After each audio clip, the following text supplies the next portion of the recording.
সত্যিকারে এটা আমি আজকে বলতে বাধ্য হচ্ছি যে কার্তিক আরিয়ান নিজেকে চেঞ্জ করেছে এবং সিনেমা চুজিং এর ক্ষেত্রে এবং ভালো পরিচালকের হাতে পড়লে যে ভালো একটা আউটপুট পাওয়া যায় সেটা কিন্তু আজকে প্রমাণিত।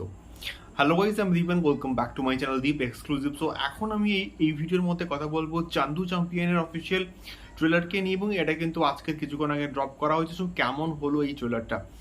তো এক কথায় দুর্দান্ত হয়েছে।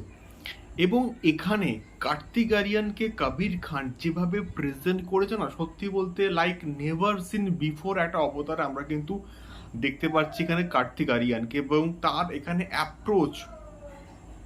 এর যখন প্রথম পোস্টার এসেছিল আমি কিন্তু কথা বলেছিলাম, এবং কি পরিমাণে খেটেছে কার্তিক আরিয়ান তোমরা জাস্ট ট্রেলারটা না দেখলে বুঝতে পারবে না। এবং এটা বেসিক্যালি মুরলীকান্ত পেটকারের একটা অফিসিয়াল বায়োপিক কাইন্ড অফ তোমরা বলতে পারো, যিনি কিনা 1965-এ ইন্দো পাক ওয়ারে কিন্তু পার্টিসিপেট করেছিলেন এবং সেখানে 9টা গুলি কিন্তু খেয়েছিলেন। এবং এছাড়া বিভিন্ন প্যারা অলিম্পিক মানে এতে স্পোর্টসে কিন্তু তিনি গোল্ড মেডেলও কিন্তু পেয়েছিলেন, এবং অনেক কিছু তিনি কিন্তু লাইফে অ্যাচিভ করেছিলেন।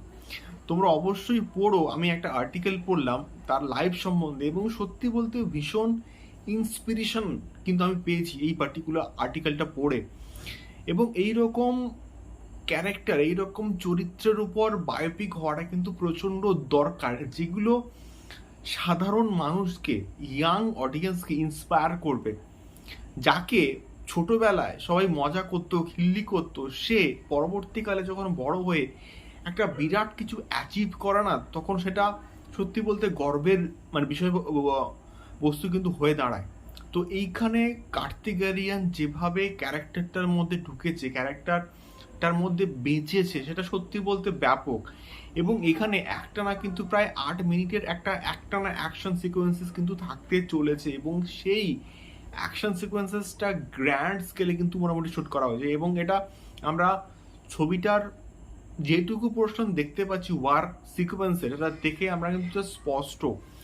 এবং তাছাড়া কিছু কিছু স্পোর্টসের সিকোয়েন্সেস আছে, যেমন সুইমিংয়ের আছে, যেমন বক্সিংয়ের আছে। একটা পোর্শন আছে একদম যে নোটে ট্রেলারটা শেষ হচ্ছে, কন্টিনিউয়াসলি বক্সিং মেরে যাচ্ছে একটা স্পিড র্যাম্পের মাধ্যমে। ওই পোর্শনটা ট্রেলারটাকে একটা আলাদাই কিন্তু মাত্রা দেয়।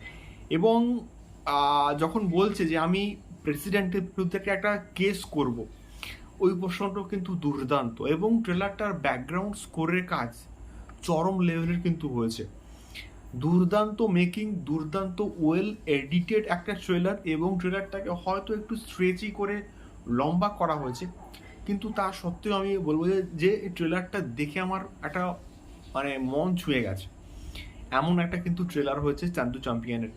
এবারে দেখা যাক, ছবিটা কিন্তু মুক্তি পাচ্ছে 14th জুন, এবং 14th জুন কিন্তু অথইও কিন্তু মুক্তি পাচ্ছে, একই দিনে ক্লাস করছে অথই ভার্সেস চান্দু চ্যাম্পিয়ন। দেখা যাক এক্স্যাক্টলি কেমন হয়। কবির খান দুর্দান্ত পরিচালক, এটাকে নিয়ে কিন্তু কোনো রকম ডাউট নেই, এবং এটাকে পুরোপুরি একটা কমার্শিয়াল অ্যাপ্রোচে কিন্তু প্রেজেন্ট করা হবে। দেখা যায় কেমন হয় চান্দু চ্যাম্পিয়ন। আমার ট্রেলারটা দুর্দান্ত লেগেছে। তোমাদের কি ফিডব্যাক অবশ্যই কিন্তু জানিও কমেন্ট করে। দেখা হচ্ছে পরবর্তী ভিডিওতে। টাটা।